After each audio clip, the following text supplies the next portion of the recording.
ನಮ್ಮನೆಗೆ ಅಯ್ಯಪ್ಪ ಸ್ವಾಮಿ ಪ್ರಸಾದ ಬಂದು 5 ವರ್ಷಗಳಾಗಿತ್ತು. 5 ವರ್ಷ ಆದಮೇಲೆ ಮನೆಗೆ ಅಯ್ಯಪ್ಪ ಸ್ವಾಮಿ ಪ್ರಸಾದನೇ ಬಂದಿರಲಿಲ್ಲ. ಶ್ರೀ ಗುರು ರಾಘವೇಂದ್ರಾಯ ನಮಃ.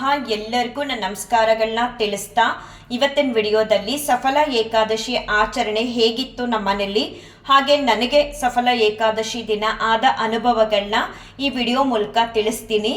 ತುಂಬ ಚೆನ್ನಾಗಾಯಿತು ಸಫಲ ಏಕಾದಶಿ ಆಚರಣೆ. ನಾನು ಕೂಡ ಉಪವಾಸದಲ್ಲೇ ಇದ್ಕೊಂಡೆ ಆಚರಣೆನ ಮಾಡಿದೆ ಏಕಾದಶಿದು. ಮತ್ತು ಇವತ್ತು ಬೆಳಗ್ಗೆ ಅಂದರೆ ದ್ವಾದಶಿ ದಿನ ಊಟ ಮಾಡಿದೆ. ಎಲ್ಲೂ ಕೂಡ ನನಗೆ ಸುಸ್ತು ಅಂತ ಅನ್ನಿಸ್ತಿಲ್ಲ. ಕಾರಣ ರಾಘವೇಂದ್ರ ಸ್ವಾಮಿಯವರು. ನಾವು ಏನೇ ಒಂದು ಇವತ್ತು ನಮ್ಮ ಮನೇಲಿ ಏಕಾದಶಿ ಆಚರಣೆ ಮಾಡ್ತಿದ್ದೀನಿ, ಪೂಜೆ ಪುನಸ್ಕಾರ ಮಾಡ್ತಿದ್ದೀನಿ ಅಂದರೆ ಅದಕ್ಕೆ ಕಾರಣ ರಾಘವೇಂದ್ರ ಸ್ವಾಮಿಯವರು ಹೊರತು ನನ್ನಿಂದ ಅಂತೂ ಏನೂ ಕೂಡ ಸಾಧ್ಯ ಆಗ್ತಿರ್ಲಿಲ್ಲ. ಎಲ್ಲವನ್ನೂ ಕೂಡ ರಾಯರು ನಮ್ಮ ಒಳಗಡೆ ಶಕ್ತಿನ ತುಂಬಿ ಏನು ಮಾಡಿಸ್ಬೇಕು ಅಂತ ಅಂದ್ಕೊಳ್ತಾರೋ ಅದನ್ನು ಮಾಡಿಸ್ತಾರೆ. ಅದೇ ರೀತಿ ಮನೇಲಿ ಏಕಾದಶಿ ಆಚರಣೆ ತುಂಬ ಚೆನ್ನಾಗಾಯಿತು. ಬೆಳಗಿನ ಪೂಜೆಲಿ ನಾನು ಏಕಾದಶಿ ಆಚರಣೆ ದಿನ ರಾಯರಿಗೆ ಒಂದು ದಳ ತುಳಸಿ ಕೂಡ ಕೊಡೋದಕ್ಕೆ ಆಗಲಿಲ್ಲ. ಹಿಂದಿನ ದಿನ ತುಳಸಿ ತರಬೇಕು ಅಂತಲೇ ಮಾರ್ಕೆಟ್ಗೆ ಹೋಗಿದ್ರು ಕೂಡ ತುಳಸಿ ತರದೆ ಹಾಗೆ ಮನೆಗೆ ಬಂದಿದ್ದೆ. ತುಂಬ ಲೇಟಾಗಿ ನೆನ್ಪು ಮಾಡಿಕೊಂಡೆ. ಆ ಟೈಮಲ್ಲಿ ಹೋದರೆ ತುಳಸಿ ಎಲ್ಲೂ ಸಿಗಲ್ಲ. ಸೊ ಏನು ಮಾಡೋದು, ಮತ್ತೆ ಅವತ್ತು ಸಂಡೇ ಕೂಡ ಇತ್ತಲ್ವಾ, ಸುಮ್ಮನಾದೆ. ರಾಯರ ಹತ್ರ ಹೇಳ್ಕೊಂಡೆ, ಸ್ವಾಮಿ ಈ ಥರ ಆಗೋಯ್ತು, ನಾನು ಮಧ್ಯಾಹ್ನ ನಿಮ್ಮ ಸೇವೆಗೆ ಅಂತ ಬಂದಾಗ ನಿಮಗೆ ತುಳಸಿ ತಂದುಕೊಡ್ತೀನಿ ಅಂತ ಹೇಳಿ ಬೆಳಗಿನ ಸೇವೆನ ಸಲ್ಲಿಸಿದೆ. ಆಗ ಕಾಮಧೇನುವಿಂದ ಕೂಡ ಆಶೀರ್ವಾದನ ಪಡ್ಕೊಂಡೆ. ಅದಾದ ಮೇಲೆ ನನಗಾದ ಅನುಭವ ಏನು ಅಂದರೆ, ಲಾಸ್ಟ್ ಗುರುವಾರ ಮನೇಲಿ ರಾಯರ ಸೇವೆಯಲ್ಲಿ ಒಂದು 3 ಜನಕ್ಕೋಸ್ಕರ ರಾಯರ ಹತ್ರ ಬೇಡ್ಕೊಂಡಿದ್ದೆ. ಅದರಲ್ಲಿ ನನ್ನ ತಮ್ಮ ಒಬ್ಬ ಕೂಡ ಆಗಿದ್ದ, ಅವನಿಗೋಸ್ಕರ ನಾನು ಬೇಡ್ಕೊಂಡಿದ್ದೆ. ಸರಿ, ನಾನು ಗುರುವಾರ ರಾಯರ ಹತ್ರ ಬೇಡ್ಕೊಳ್ಳುವಾಗಲೇ ಹೇಳಿದ್ದೆ, ಸ್ವಾಮಿ ಇವ್ರಿಗೋಸ್ಕರ ನಾನು 2ನೇ ಬಾರಿ ನಿಮ್ಮ ಹತ್ರ ಕೇಳ್ತಿರೋದು, ಆದರೂ ನೀವೇನು ಒಳ್ಳೇದೇ ಮಾಡಿಲ್ವಲ್ಲ, ಅವ್ರಿಗೆ ಯಾಕೆ ತಡ ಮಾಡ್ತಿದ್ದೀರಾ ಅಂತ ಹೇಳಿಬಿಟ್ಟೆ ನಾನು ರಾಯರ ಹತ್ರ ಮೊನ್ನೆ ಬೇಡ್ಕೊಂಡೆ ನನ್ನ ತಮ್ಮನಿಗೋಸ್ಕರ. ಸರಿ, ನಿನ್ನೆ ನಾನು ಮನೆ ಕೆಲಸ ಮಾಡುವಾಗ ಒಂದು ಪ್ರೇರಣೆ ಆಯಿತು. ಇದನ್ನು ಎಷ್ಟು ಜನ ನಂಬ್ತಾರೋ ಏನೋ ನನಗಂತೂ ಗೊತ್ತಿಲ್ಲ. ರಾಘವೇಂದ್ರ ಸ್ವಾಮಿಯವರು ನಮ್ಮ ಮನಸ್ಸಲ್ಲಿ ಒಂದು ಪ್ರೇರಣೆ ಅಂದರೆ ಏನಾದರೂ ಒಂದು ಸೂಚನೆನ ಹೇಳಬೇಕು ಅಂದರೆ ಅದನ್ನು ತಿಳಿಸ್ತಾರೆ. ಅದೇ ರೀತಿ ನನಗೆ ಆ ಸಮಸ್ಯೆಗೆ ನನ್ನ ತಮ್ಮನಿಗೋಸ್ಕರ ಬೇಡ್ಕೊಂಡಿದ್ದೀನಲ್ಲ, ಅದಕ್ಕೋಸ್ಕರ ಒಂದು ಸೂಚನೆನ ಕೊಟ್ಟರು, ಈ ರೀತಿ ಮಾಡಿದ್ರೆ ಒಳ್ಳೇದಾಗತ್ತೆ ಅಂತ. ಸರಿ, ನಾನು ನನ್ನ ತಮ್ಮನ ಮನೆಯವ್ರಿಗೆ ಅಂದರೆ ನಮ್ಮ ಚಿಕ್ಕಮ್ಮನಿಗೆ ಫೋನ್ ಮಾಡಿ ಹೇಳೋಣ ಅಂತ ಅಂದ್ಕೊಂಡೆ. ಸಡನ್ ಆಗಿ ಬೇಡ ಅಂತ ಹೇಳಿ ಮಧ್ಯಾಹ್ನ ರಾಯರ ಹತ್ರ ಬಂದು ಬರುವಾಗ ತುಳಸಿನ ತಂದ್ಕೊಟ್ಬಿಟ್ಟು, ಸ್ವಾಮಿ ಈ ರೀತಿ ನನ್ನ ಮನಸ್ಸಲ್ಲಿ ಹೇಳಬೇಕು ಅಂತ ಅನ್ನಿಸ್ತಿದೆ, ಎಲ್ಲವೂ ಕೂಡ ನಿಮ್ಮ ಇಚ್ಛೆ ಅಂತ ಹೇಳಿಬಿಟ್ಟು ನಾನು ಈ ರೀತಿ ಮಾಡಿದ್ರೆ ಒಳ್ಳೇದಾಗುತ್ತೆ ನಿಮಗೆ ಅಂತ ರಾಯರು ತಿಳಿಸ್ತಿದ್ದಾರೆ ಅಂತ ಹೇಳಿ ಅವ್ರಿಗೂ ಕೂಡ ತಿಳಿಸ್ದೆ. ಕೆಲವರು ಯಾರಿಗೆ ಹೀಗೆ ರಾಘವೇಂದ್ರ ಸ್ವಾಮಿಯವರು ಏನಾದರೂ ಒಂದು ಸೂಚನೆನ ಅಥವಾ ನಮಗೇನಾದರೂ ಒಂದು ವಿಚಾರನ ತಿಳಿಸ್ತಾರೆ ಅನ್ನೋದನ್ನು ಯಾರ ಅನುಭವಕ್ಕೆ ಬರುತ್ತೋ ಅಂಥವರು ವಿಡಿಯೋನ ನೋಡ್ತಿದ್ರೆ ಹೌದು ಸತ್ಯ ಅಂತ ಅನಿಸುತ್ತೆ. ಕೆಲವ್ರಿಗೆ ಈ ರೀತಿ ಅನುಭವಗಳಾಗಿಲ್ಲ ಅಂತ ಅಂದವ್ರಿಗೆ ಏನೋ ಹೇಳ್ತಿದ್ದಾರೆ ಅಂತ ಅಂದ್ಕೊಳ್ತಾರೆ. ಬಟ್ ಏನೇ ಹೇಳಿದ್ರು ಅಥವಾ ಅವ್ರು ಏನೇ ಅಂದ್ಕೊಂಡ್ರು ಅದು ರಾಘವೇಂದ್ರ ಸ್ವಾಮಿಯವ್ರಿಗೆ ಸೇರಿದ್ದು ಅಂತ ಹೇಳೋದಕ್ಕೆ ಇಷ್ಟಪಡ್ತೀನಿ. ಒಂದು ರೀತಿ ನನಗೆ ಎಷ್ಟೋ ಸಲ ಇದೇ ಥರ ನಮ್ಮನೆ ಸಮಸ್ಯೆಗಳಿಗೂ ಕೂಡ ನಾನು ರಾಯರ ಹತ್ರ ಕೇಳ್ಕೊಂಡಾಗ ಮನ್ಸೊಳಗಡೆ ಒಂದು ರೀತಿ ಸೌಂಡು ಅಥವಾ ಅವ್ರು ಹೇಳೋದು ಕೇಳಿಸಲ್ಲ, ಬಟ್ ಮನ್ಸೊಳಗಡೆ ನಮಗೆ ಒಂದು ರೀತಿ ಪ್ರೇರಣೆ ಅಂತ ಹೇಳ್ತಾರಲ್ಲ ಆ ರೀತಿ ಮಾಡ್ತಾರೆ, ಈ ಥರ ಮಾಡಿದ್ರೆ ಒಳ್ಳೇದಾಗುತ್ತೆ ಅಂತ. ಹಾಗೆ ನನ್ನ ತಮ್ಮನ ಸಮಸ್ಯೆಗೂ ಕೂಡ ನೆನ್ನೆ ರಾಘವೇಂದ್ರ ಸ್ವಾಮಿಯವರು ಒಂದು ಸೂಚನೆನ ಕೊಟ್ಟರು. ಅವ್ರಿಗೆ ತಿಳಿಸಿದಾಗ ಅವರು ಕೂಡ ತುಂಬ ಖುಷಿ ಪಟ್ಟರು. ಮುಂದೊಂದು ದಿನ ನಾನೇ ವಿಡಿಯೋದಲ್ಲಿ ಶೇರ್ ಮಾಡ್ಕೊಳ್ತೀನಿ ನಾನೇನಂತ ನನ್ನ ತಮ್ಮನಿಗೋಸ್ಕರ ಬೇಡ್ಕೊಂಡಿದ್ದೆ, ಹಾಗೆ ಅವ್ರ ಸಮಸ್ಯೆಗೆ ನಾನು ಏನು ಸೂಚನೆನ ಕೊಟ್ಟಿದ್ರು ಅನ್ನೋದನ್ನ ಅವ್ರಿಗೆಲ್ಲ ಒಳ್ಳೇದಾದ್ಮೇಲೆ ತಿಳಿಸ್ತೀನಿ. ಮತ್ತು ನಿನ್ನೆ ತುಂಬಾ ಒಂದು ರೀತಿ ಖುಷಿಯಾದ ದಿನ. ಯಾಕಂತ ಅಂದರೆ ನಮ್ಮನೆಗೆ ಅಯ್ಯಪ್ಪ ಸ್ವಾಮಿ ಪ್ರಸಾದ ಬಂದು 5 ವರ್ಷಗಳಾಗಿತ್ತು. 5 ವರ್ಷ ಆದಮೇಲೆ ಮನೆಗೆ ಅಯ್ಯಪ್ಪ ಸ್ವಾಮಿ ಪ್ರಸಾದನೇ ಬಂದಿರಲಿಲ್ಲ. 5 ವರ್ಷಕ್ಕೂ ಮುಂಚೆ ನನಗೆ ಒಬ್ಬರು ಒಂದು 2-3 ವರ್ಷ ಕಂಟಿನ್ಯೂಯಸ್ ಆಗಿ ಅಯ್ಯಪ್ಪ ಸ್ವಾಮಿ ಪ್ರಸಾದನ ಪ್ರತಿ ಸಲ ಅವರು ಅಯ್ಯಪ್ಪ ಸ್ವಾಮಿಗೆ ಹೋದಾಗ ತಂದುಕೊಡ್ತಿದ್ರು. ಲಾಸ್ಟ್ ಟೈಮು ನಮ್ಮ ಮನೆಗೆ ಅಯ್ಯಪ್ಪ ಸ್ವಾಮಿ ಪ್ರಸಾದನ ಅವರು ತಂದುಕೊಟ್ಟಾಗ ಜೊತೆಗೆ ರಾಘವೇಂದ್ರ ಸ್ವಾಮಿ ಅವ್ರನ್ನೂ ತಂದುಕೊಟ್ಟಿದ್ರು. ಈ ನಮ್ಮನೇಲಿ ಸಿಮೆಂಟ್ ಕಲರ್ ಮೂರ್ತಿಲಿದಾರಲ್ಲ ರಾಘವೇಂದ್ರ ಸ್ವಾಮಿ, ಅದನ್ನ ಅಯ್ಯಪ್ಪ ಸ್ವಾಮಿಗೆ ಹೋದವರೇ ತಂದುಕೊಟ್ಟಿದ್ದು.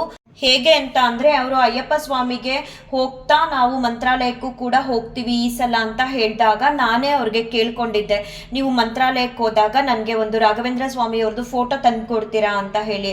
ಅವರು ಹ್ಞೂ ಸರಿ ಅಂತ ಹೇಳಿದರು. ಮತ್ತು ಅವರು ಅಯ್ಯಪ್ಪ ಸ್ವಾಮಿ ದರ್ಶನನ ಮುಗಿಸ್ಕೊಂಡು ಮಂತ್ರಾಲಯಕ್ಕೆ ಹೋದಾಗ ನನಗೆ ಫೋನ್ ಮಾಡಿದರು, ನಿಮಗೆ ಯಾವ ಥರ ಫೋಟೋ ಬೇಕು ಇಲ್ಲಿ ಅಂತ ಕೇಳಿದರು. ನನಗೆ ನಿಮ್ಗೆ ಯಾವ್ದು ತೊಗೋಬೇಕು ಅಂತ ಅನಿಸುತ್ತೋ ಅದನ್ನು ತಂದುಕೊಡಿ ಅಂತ ಹೇಳಿದೆ. ಅವ್ರು ಹೇಳಿದ್ರು, ಇಲ್ಲಿ ಫೋಟೋಗಳಿಗಿಂತ ಮೂರ್ತಿಗಳಿದೆ, ಅದನ್ನು ತಂದು ತಂದ್ಕೊಡ್ಲಾ ಅಂತ ಕೇಳಿದ್ರು. ಸರಿ ನಿಮ್ಗೆ ಯಾವ್ದೊಂದು ತಂದ್ಕೊಡ್ಬೇಕು ಅಂತ ಅನ್ಸುತ್ತೋ ಅದನ್ನ ತಂದ್ಕೊಡಿ ಅಂತ ನಾನು ಕೂಡ ಹೇಳಿ ಸುಮ್ಮನಾದೆ. ನೆಕ್ಸ್ಟ್ ಅವರು ಅಯ್ಯಪ್ಪ ಸ್ವಾಮಿ ಮುಗಿಸ್ಕೊಂಡು ಬಂದಾಗ ನನಗೆ ಈ ಸಿಮೆಂಟ್ ಕಲರ್ ರಾಯರ ಮೂರ್ತಿ ಮತ್ತೆ ಅಯ್ಯಪ್ಪ ಸ್ವಾಮಿ ಪ್ರಸಾದನ ಕೊಟ್ಟರು. ಅದಾದ್ಮೇಲಿಂದ ನಮ್ಮ ಮನೆಗೆ ಅಯ್ಯಪ್ಪ ಸ್ವಾಮಿ ಪ್ರಸಾದನೇ ಬಂದಿರಲಿಲ್ಲ. ಮತ್ತೆ ನಾನು ರಾಯರನ್ನ ಪೂಜಿಸೋದಕ್ಕೆ ಶುರು ಮಾಡಿ 2 ವರ್ಷ ಆದಮೇಲೆ ನಿನ್ನೆ ನಮ್ಮ ಮನೆಗೆ ಅಯ್ಯಪ್ಪ ಸ್ವಾಮಿ ಪ್ರಸಾದ ಬಂತು. ಆದರೆ ಬೇರೆಯವ್ರ ಮುಖಾಂತರ ಬಂತು. ಮೊದಲು ತಂದ್ಕೊಟ್ಟಿದ್ರಲ್ಲ ಅವರೆಲ್ಲ ತಂದ್ಕೊಟ್ಟಿದ್ದು. ನಾನೇನು ಮಾಡಿದ್ದೆ, ಅಯ್ಯಪ್ಪ ಸ್ವಾಮಿ ಪ್ರಸಾದದ ಜೊತೆ ರಾಘವೇಂದ್ರ ಸ್ವಾಮಿಯವರು ಬಂದಾಗ ಇಷ್ಟು ನಾನು ರಾಯರನ್ನ ಪೂಜಿಸ್ತಾನೆ ಇರಲಿಲ್ಲ. ಮತ್ತು ಮೇಲ್ಗಡೆ ಕವರ್ ಕೂಡ ನಾನು ಓಪನ್ ಮಾಡಿರಲಿಲ್ಲ, ಡಸ್ಟ್ ಎಲ್ಲ ಕುತ್ಕೊಂಡ್ಬಿಡುತ್ತೆ ಅಂತ ಹೇಳಿ. ಅವರು ಪ್ರಸಾದದ ಜೊತೆ ಅಯ್ಯಪ್ಪ ಸ್ವಾಮಿ ಪ್ರಸಾದದ ಜೊತೆ ರಾಘವೇಂದ್ರ ಸ್ವಾಮಿಯವ್ರನ್ನ ತಂದ್ಕೊಟ್ಟಾಗ ನೋಡಿದೆ ತುಂಬ ಚೆನ್ನಾಗಿದ್ದಾರೆ ರಾಘವೇಂದ್ರ ಸ್ವಾಮಿಯವರು ಅಂತ ಅಂದ್ಬಿಟ್ಟು ತಗೊಂಡೋಗಿ ಬೀರು ಒಳಗಡೆ ಇಟ್ಬಿಟ್ಟಿದೆ. ನಿಜವಾಗ್ಲೂ ಯಾವ ಭಕ್ತರು ಈ ರೀತಿ ಮಾಡಿರ್ತಾರೋ ನನಗೆ ಗೊತ್ತಿಲ್ಲ. ರಾಘವೇಂದ್ರ ಸ್ವಾಮಿಯವ್ರನ್ನ ಪೂಜಿಸ್ತಿರ್ಲಿಲ್ಲ, ಏನೂ ಇಲ್ಲ. ಅವ್ರು ತಂದ್ಕೊಟ್ರು, ನಾನೇ ಹೇಳಿ ತರಿಸ್ಕೊಂಡಿದ್ದೆ. ಫೋಟೋ ಅಂದ್ಕೊಂಡೆ, ನೋಡಿದ್ರೆ ಮೂರ್ತಿ ರೀತಿ ತಂದ್ಕೊಟ್ರು. ಅವಾಗ ರಾಯರು ಆಶೀರ್ವಾದ ಮಾಡ್ತಾರೆ ಏನಂದ್ರೆ ಏನೂ ಗೊತ್ತಿರಲಿಲ್ಲ. ನೋಡೋಕೆ ಚೆನ್ನಾಗಿದ್ರು. ಸರಿ, ನಮಗೆ ನಾವಿದ್ದು 1-2-3 ಮನೆಗಳಲ್ಲಿ ದೇವ್ರ ಮನೆ ಅಷ್ಟು ದೊಡ್ಡದಾಗೂ ಇರ್ತಿರ್ಲಿಲ್ಲ, ದೇವ್ರ ಮನೆನೇ ಇರ್ತಿರ್ಲಿಲ್ಲ. ಅಡುಗೆ ಮನೆ ಒಳಗಡೆನೆ ದೇವ್ರ ಮನೆ ಇರ್ತಿತ್ತು. ಸೊ ನಾನು ಏನು ಮಾಡಿದೆ, ನನಗೆ ಪೂಜಿಸುವಂಥ ಮನಸ್ಸು ಕೂಡ ಇರಲಿಲ್ಲ, ಪೂಜೆ ಪುನಸ್ಕಾರ ಕೂಡ ನಾನು ಅವಾಗ ಸರಿಯಾಗಿ ಮಾಡ್ತಾನೆ ಇರಲಿಲ್ಲ. ತೊಗೊಂಡೋಗಿ ಬೀರು ಒಳಗಡೆ ಇಟ್ಬಿಡ್ತಿದ್ದೆ. ಮತ್ತು ಸುಮಾರು ಒಂದು 3-4 ತಿಂಗಳು ಆದಮೇಲೆ ನನಗೆ ಗುರುವಾರ ಅಂತ ಬಂದಾಗ ರಾಘವೇಂದ್ರ ಸ್ವಾಮಿ ಅವ್ರದ್ದು ಹಾಡುಗಳನ್ನ ಹಾಕ್ತಿದ್ದೆ. ಅದರಲ್ಲೂ SP ಬಾಲಸುಬ್ರಹ್ಮಣ್ಯಂ ಅವರು ಹೇಳಿರುವಂಥ ಹಾಡುಗಳನ್ನೇ ಮೊದಲು ತುಂಬ ನಾನು ಕೇಳ್ತಾ ಇದ್ದಿದ್ದು.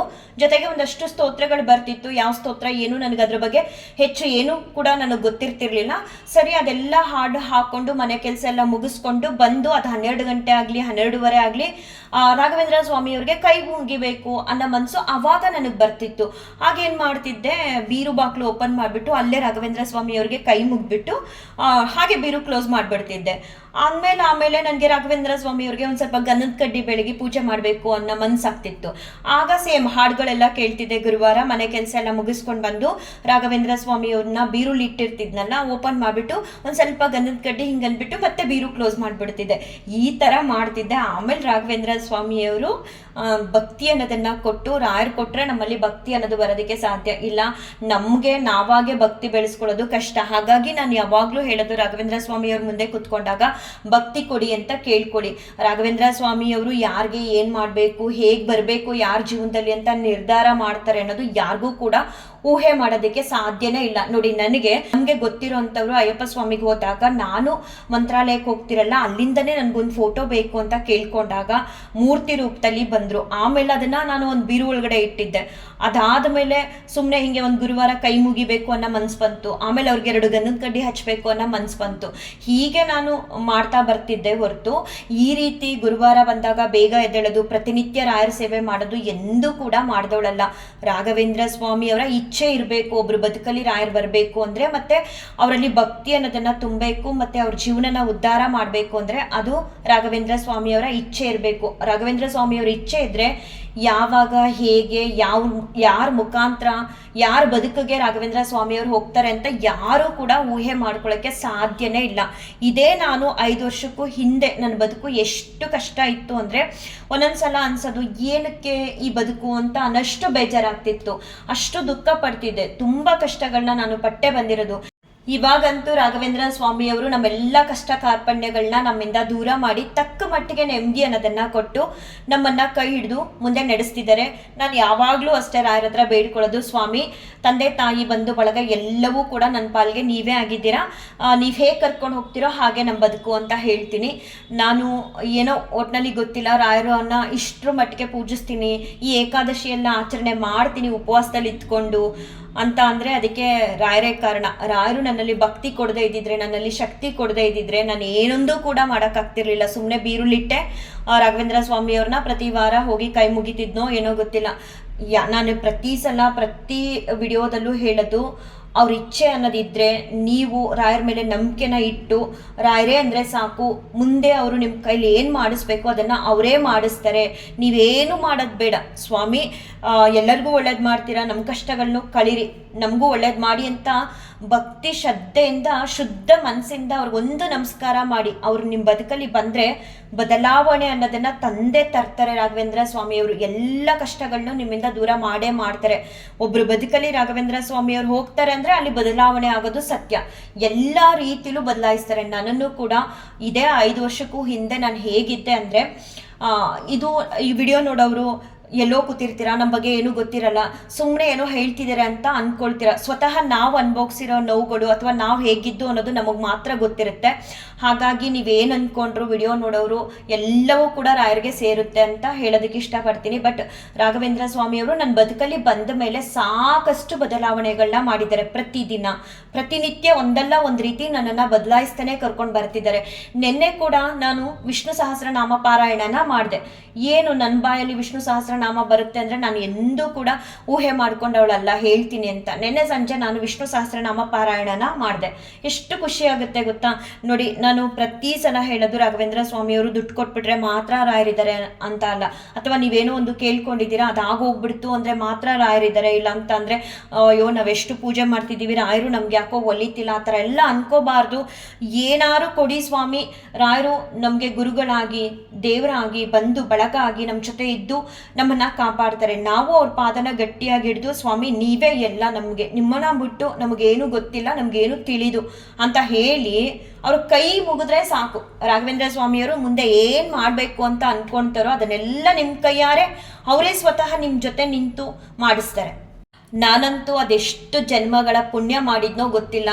ರಾಘವೇಂದ್ರ ಸ್ವಾಮಿಯವ್ರ ಸೇವೆನ ಪ್ರತಿನಿತ್ಯ 3 ಹೊತ್ತು ಮಾಡ್ತಾ ಇದ್ದೀನಿ. ಆ ಸೇವಾ ಭಾಗ್ಯನ ಕೊಟ್ಟಿದ್ದಾರಲ್ಲ ರಾಘವೇಂದ್ರ ಸ್ವಾಮಿಯವರು, ಅದಕ್ಕಿಂತ ನನಗಿನ್ಯಾವುದೂ ಕೂಡ ಹೆಚ್ಚು ಅನ್ಸಲ್ಲ, ದೊಡ್ಡದು ಅನ್ಸಲ್ಲ, ಬೇಕು ಅಂತ ಕೂಡ ಅನ್ಸಲ್ಲ. ಏನಾದರೂ ಕೊಡಿ ಸ್ವಾಮಿ, ನಿಮ್ಮಲ್ಲಿ ಭಕ್ತಿ ಕೊಡಿ, ಶ್ರದ್ಧೆ ಕೊಡಿ, ಸೇವೆ ಕೊಡಿ, ಇಷ್ಟೇ ನಾನು ರಾಯರ ಹತ್ರ ಕೇಳ್ಕೊಳ್ಳೋದು. ಯಾಕಂತ ಅಂದರೆ ನಾನು ಹುಟ್ಟಿದಾಗ ರಾಯರ ಬಗ್ಗೆ ತಿಳ್ಕೊಂಡವಳಲ್ಲ, ಕೇಳ್ದವಳಲ್ಲ, ಬೆಳೀತಾ ಕೇಳ್ದವಳಲ್ಲ. ರಾಯರು ಅಂದರೆ ಯಾರು ಅಂತಲೇ ಗೊತ್ತಿರಲಿಲ್ಲ. ಮನ್ಸಾಯ್ತು ರಾಘವೇಂದ್ರ ಸ್ವಾಮಿಯವ್ರನ್ನ ತರಿಸ್ಕೋಬೇಕು ಒಂದು ಫೋಟೋ ಮೂಲಕ ಅಂತ. ಫೋಟೋ ಮೂಲಕ ಬರಲಿಲ್ಲ, ಮೂರ್ತಿ ರೂಪದಲ್ಲಿ ಬಂದರು. ಅದಾದಮೇಲೆ ಹೇಗೆ ಪೂಜಿಸ್ಬೇಕು ಅಂತ ಗೊತ್ತಿಲ್ಲ, ತೊಗೊಂಡೋಗಿ ಬೀರು ಒಳಗಡೆ ಇಟ್ಟಿದ್ದೆ. ನೋಡಿ, ನನಗೆ ಏನು ಮಾಡಬೇಕು ನನ್ನ ಕೈಲಿ ಇದೆಲ್ಲವನ್ನು ಕೂಡ ಅವರೇ ಮಾಡಿಸಿದ್ರು. ಬೀರು ಒಳಗಡೆ ಇಟ್ಟಂಗೆ ಇಡ್ಬೋದಿತ್ತು, ಅದನ್ನು ಹೊರಗಡೆ ತೊಗೊಂಡು ಬಂದೆ. ಅದಾದಮೇಲೆ ಮನೆ ಶಿಫ್ಟ್ ಮಾಡ್ದು. ಆಮೇಲೆ ಈ ಮನೆಗೆ ಬರ್ತಾ ಈ ಮೂರ್ತಿ ಜೊತೆ ಒಂದು ದೊಡ್ಡ ಫೋಟೋನ ತಗೋಬೇಕು ಅನ್ನೋ ಮನಸ್ಸಾಯಿತು. ಹೀಗೆ ರಾಯರು ನಮ್ಮ ಕೈಲಿ ಏನು ಮಾಡಿಸ್ಬೇಕು ಅದನ್ನು ಸ್ವತಃ ಅವರೇ ನಮ್ಮ ಮನಸ್ಸೊಳಗಡೆ ಇದ್ದು ಎಲ್ಲವನ್ನು ಕೂಡ ಮಾಡಿಸ್ತಾ ಹೋಗ್ತಾರೆ. ನಾವು ಅವರಲ್ಲಿ ಶ್ರದ್ಧಾ ಭಕ್ತಿಯಿಂದ ಭಕ್ತಿ ಕೊಡಿ, ನಮ್ಮ ಕಷ್ಟಗಳನ್ನ ಪರಿಹಾರ ಮಾಡಿ, ಇಷ್ಟು ಕೈ ಮುಗಿದು ನಿಮ್ಮ ಸೇವಾ ಭಾಗ್ಯನ ಕೊಡಿ ಅಂತ ಕೇಳ್ಕೊಂಡ್ರೆ ಏನು ಮಾಡಬೇಕು ನಮ್ಮ ಕೈಲಿ, ಏನು ಮಾಡಿಸ್ಬೇಕು ಅಂತ ಅವ್ರ ಇಚ್ಛೆ ಇರುತ್ತೋ ಅದನ್ನು ಮಾಡಿಸ್ತಾ ನಮ್ಮನ್ನ ಜೀವನದಲ್ಲಿ ಮುಂದೆ ಕರ್ಕೊಂಡು ಹೋಗ್ತಾರೆ, ನೆಮ್ಮದಿ ಅನ್ನೋದನ್ನ ಕೊಟ್ಟು. ಹಾಗೆ ಇವತ್ತು ಧನುರ್ಮಾಸ ಜೊತೆಗೆ ದ್ವಾದಶಿ ಪೂಜೆ ಇತ್ತು. ತುಂಬ ಬೆಳಗ್ಗೆ ಬೇಗನೆ ಇದ್ದೆ. ಹೇಳಬೇಕಂತ ಅಂದರೆ ನಾನು ಭಾನುವಾರ ರಾತ್ರಿ 2 ಬಾಳೆಹಣ್ಣು ಹಾಲು ಕುಡಿದು ಮಲಗಿದ್ದು. ಮತ್ತಿವತ್ತು ಬೆಳಗ್ಗೆನೆ ನಾನು ಊಟ ಮಾಡಿದ್ದು. ಅಲ್ಲಿವರೆಗೂ ನನಗೆಲ್ಲೂ ಕೂಡ ನೆನ್ನೆ ಎಲ್ಲ ಸುಸ್ತು ಆಗಲ್ಲ ಅಂತ ಏನೂ ಅನ್ನಿಸ್ಲಿಲ್ಲ. ಇವನ್ ಬೆಳಗ್ಗೆ ಕೂಡ ತುಂಬ ಬೇಗ ಎದ್ದಿದ್ದೆ. ಯಾಕಂತ ಅಂದರೆ ಧನುರ್ಮಾಸದ ಪೂಜೆ ಇದೆ, ಜೊತೆಗೆ ದ್ವಾದಶಿ ಪೂಜೆ ಇದೆ ಅಂತ ಹೇಳಿ. ಮತ್ತು ಪೂಜೆ ಕೂಡ ಮನೇಲಿ ತುಂಬ ಚೆನ್ನಾಗಾಯಿತು. ಪೂಜೆ ಎಲ್ಲ ಆದಮೇಲೆ ನಾನು ಕೂಡ ಊಟ ಮಾಡಿದೆ. ರಾಯರಿಗೆ ಮೊದಲು ನೈವೇದ್ಯನ ಮಾಡಿ ರಾಯರಿಂದ ಇವತ್ತು ಕೂಡ ನಾನು ಆಶೀರ್ವಾದನ ಪಡ್ಕೊಂಡೆ. ರಾಯರ ಒಂದೊಂದು ಆಶೀರ್ವಾದವೂ ಕೂಡ ನಮಗೆ ಶಕ್ತಿ ಇದ್ದಂಗೆ, ಧೈರ್ಯ ಇದ್ದಂಗೆ. ಶ್ರದ್ಧಾ ಭಕ್ತಿ ನಿಷ್ಠೆಯಿಂದ ರಾಯರ ಸೇವೆನ ಮಾಡಿ ಸ್ವಾಮಿ ನಮಗೂ ಕೂಡ ಆಶೀರ್ವಾದನ ಮಾಡಿ ಹೂವಿನ ಮೂಲಕ ನಾವು ಕೂಡ ನಿಮ್ಮ ಆಶೀರ್ವಾದನ ನೋಡಬೇಕು ಅಂತ ರಾಯರ ಬಳಿ ಯಾರೆಲ್ಲ ಕೇಳ್ಕೊಳ್ತಾರೋ ಅವ್ರಿಗೆಲ್ಲರಿಗೂ ಕೂಡ ರಾಘವೇಂದ್ರ ಸ್ವಾಮಿಯವರು ಹೂವಿನ ಮೂಲಕ ಆಶೀರ್ವಾದ ಮಾಡ್ತಾರೆ. ಬಟ್ ಶ್ರದ್ಧೆ ಅನ್ನೋದಿರಬೇಕು, ಭಕ್ತಿ ಅನ್ನೋದಿರಬೇಕು, ಮತ್ತು ಮನಸ್ಸು ಶುದ್ಧವಾಗಿರಬೇಕು. ಮನಸ್ಸಿನ ಶುದ್ಧತೆಯಿಂದ, ಶ್ರದ್ಧಾ ಭಕ್ತಿಯಿಂದ ಅವ್ರ ಬಳಿ ನಾವು ಬೇಡ್ಕೊಂಡಾಗ ಹೂವಿನ ಮೂಲಕ ರಾಯರು ಆಶೀರ್ವಾದ ಮಾಡೇ ಮಾಡ್ತಾರೆ. ಮತ್ತು ಎಷ್ಟೋ ಬಾರಿ ನಾವು ಕೇಳ್ಕೊಳ್ದೇ ಇದ್ರೂ ಕೂಡ ನಮ್ಮ ಸೇವೆನ ನೋಡಿ ರಾಘವೇಂದ್ರ ಸ್ವಾಮಿಯವರೇ ಆಶೀರ್ವಾದನ ಮಾಡ್ತಾರೆ. ಸಫಲ ಏಕಾದಶಿ ದಿನ ನನಗೆ ಆದ ಅನುಭವಗಳನ್ನ ಈ ವಿಡಿಯೋ ಮೂಲಕ ತಿಳಿಸಿ ರಾಯರ ಹತ್ರ ಎಲ್ಲರಿಗೂ ಒಳ್ಳೇದಾಗ್ಲಿ ಅಂತ ಬೇಡ್ಕೊಳ್ತಾ ಈ ವಿಡಿಯೋನ ಎಂಡ್ ಮಾಡ್ತಾ ಇದ್ದೀನಿ. ಶ್ರೀ ಕೃಷ್ಣಾರ್ಪಣಮಸ್ತು, ಶ್ರೀ ಕೃಷ್ಣಾರ್ಪಣಮಸ್ತು, ಶ್ರೀ ಕೃಷ್ಣಾರ್ಪಣಮಸ್ತು.